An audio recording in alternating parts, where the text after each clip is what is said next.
Hello! Hey everyone, and welcome back. Today, we're diving deep into the myth of the greatest hero of them all, Hercules.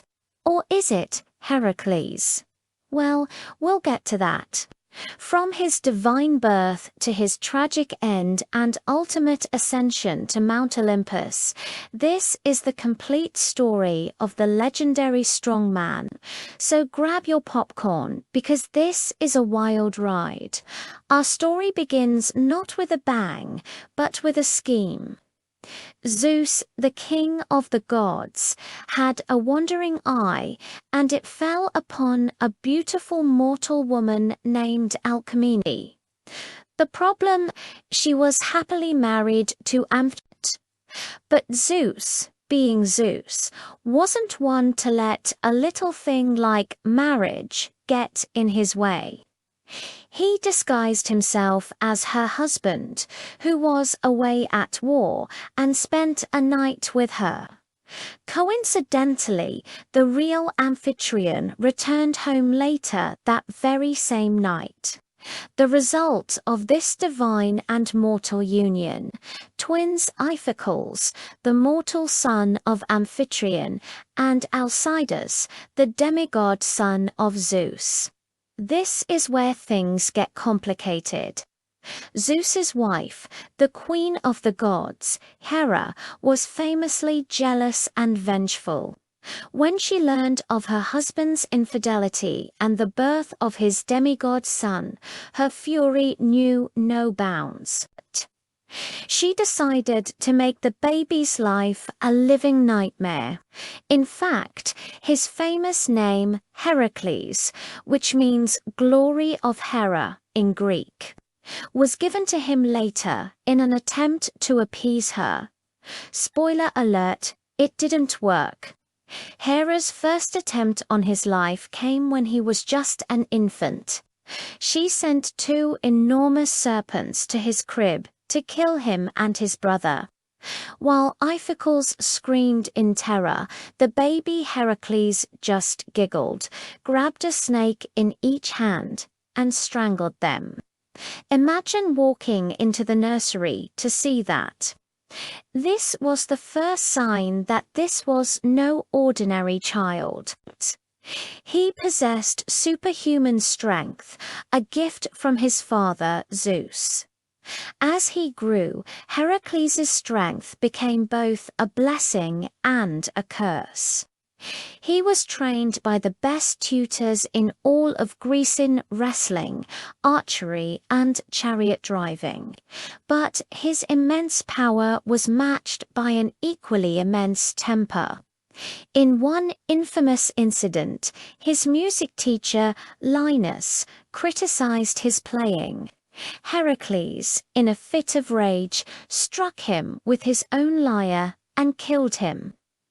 To prevent further mishaps, his earthly father sent him to the countryside to live as a shepherd.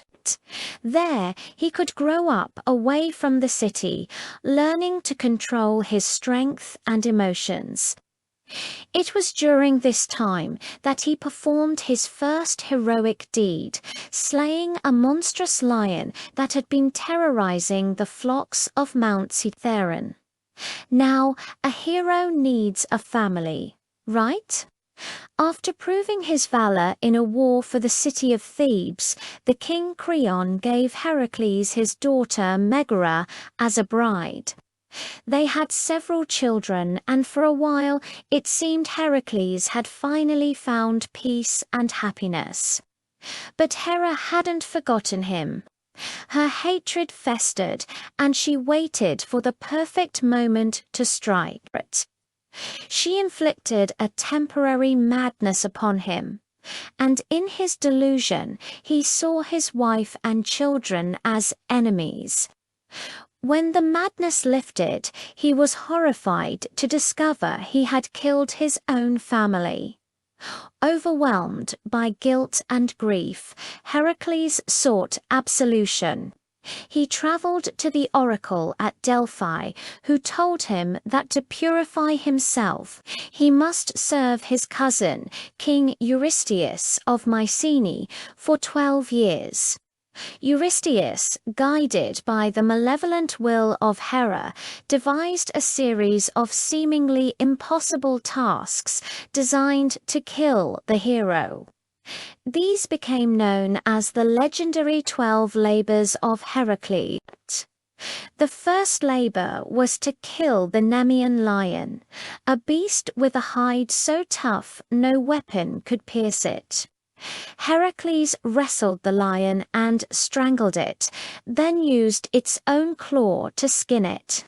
He wore its pelt as armor from then on, his most iconic look. Second, he had to destroy the Lernaean Hydra, a multi-headed water serpent that grew to new heads for every one that was cut off.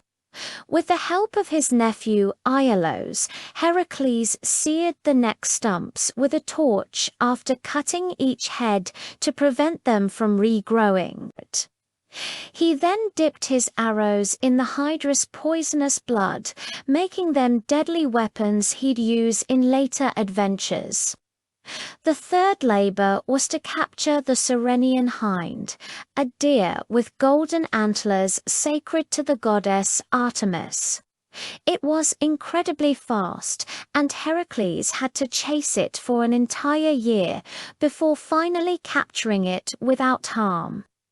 Fourth, he was tasked with capturing the Erymanthian boar, a fearsome beast terrorizing the countryside. Heracles chased it into deep snow, trapped it, and carried the squealing monster all the way back to Eurystheus, who was so scared he hid in a giant pot. The fifth labor was a bit less glamorous, to clean the Augean stables in a single day. These stables housed thousands of cattle and hadn't been cleaned in 30 years. Instead of shoveling, the clever Heracles diverted to rivers, Alpheus and Peneus, to flow through the stables, washing them clean instantly. Sixth was to drive away the Stymphalian birds, man-eating birds with bronze beaks and metallic feathers they could launch like arrows. He used a rattle given to him by the goddess Athena to startle the birds into flight, then shot them down with his hydra-poisoned arrows. For the seventh labor, he sailed to Crete to capture the Cretan bull, a magnificent animal that was father to the Minotaur. He wrestled it into submission and rode it across the sea back to the mainland. Eighth on the list was to steal the mares of Diomedes. These were no ordinary horses. They were vicious, man-eating beasts. Heracles defeated their master, King Diomedes, and fed him to his own horses, which calmed them enough to be captured. The ninth labor was personal. Eurystheus's daughter wanted the girdle of Hippolyta, the queen of the Amazons. Hippolyta was actually willing to give Heracles the girdle, but Hera, disguised as an Amazon, spread a rumor that he was there to kidnap their queen. A battle broke out, and Heracles, believing he had been betrayed, killed Hippolyta and took the girdle. For his 10th labor, Heracles had to travel to the edge of the world to steal the cattle of the three-bodied monster, Geryon. This was a long and arduous journey where he fought many foes and even set up 2 massive pillars, known as the Pillars of Hercules, at the Strait of Gibraltar. The 11th labor took him into the divine realm to fetch the golden apples of the Hesperides, which were a wedding gift to Hera. The apples were guarded by a 100-headed dragon named Loudon Heracles, cleverly sought the help of the Titan Atlas, who held the heavens on his shoulders. Heracles offered to hold the sky for a moment if Atlas would get the apples for him. Atlas agreed, but upon returning, he tried to trick Heracles into holding the sky forever. Heracles, ever cunning, pretended to agree but asked Atlas to take the sky back for just a second so he could adjust his cloak. When Atlas obliged, Heracles grabbed the apples and ran. The 12th and final labor was the most dangerous of all: to capture Cerberus, the three-headed guard dog of the underworld. With the guidance of the gods Hermes and Athena, Heracles descended into the realm of the dead. He confronted Hades, the king of the underworld, who agreed to let him take Cerberus, but only if he could overpower the beast without using any weapons.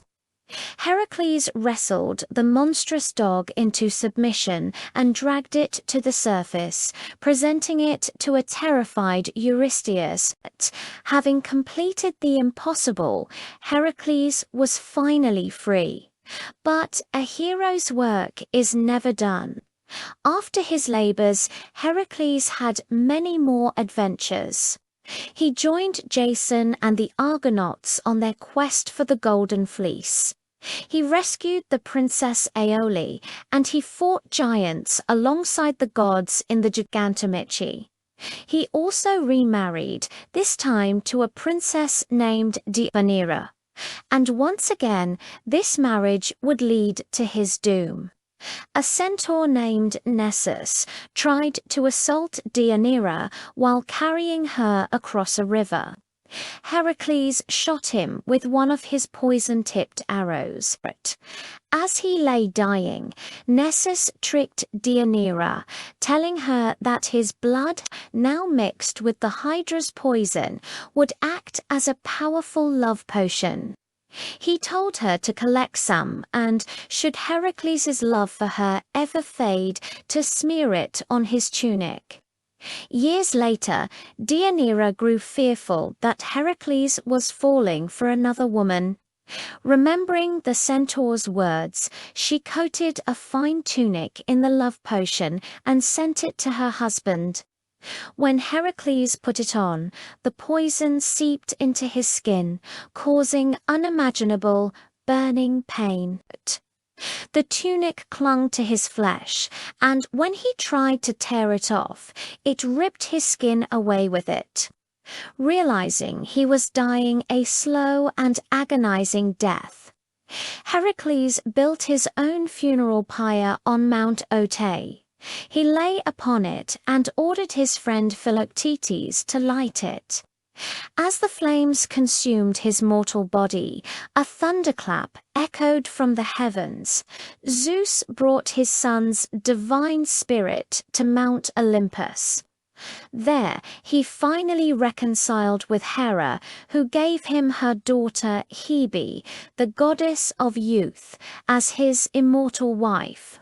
Heracles, the mortal hero who suffered so much, had become a god.